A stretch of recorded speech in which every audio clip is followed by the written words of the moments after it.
très honoré à l'idée qu'on me propose cette émission, et surtout très curieux d'arriver dans cet univers qui, de l'extérieur, paraît absolument inaccessible, extrêmement gigantesque.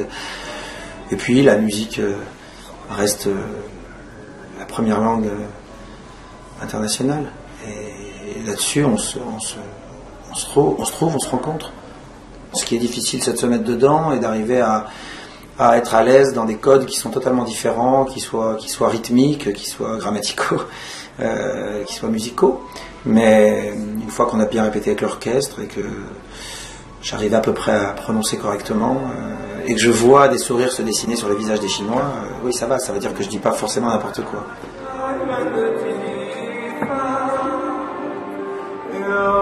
La chanson il y a quelque temps à Paris, d'ailleurs quand je l'ai entendue la première fois je me suis dit que c'était pas possible, et c'est mon fils Oscar qui étudie le chinois depuis 3-4 ans à l'école, enfin il a 11 ans, qui m'a fait bosser. Il l'a chanté lui devant moi, il me l'a fait travailler et c'est devenu beaucoup plus facile.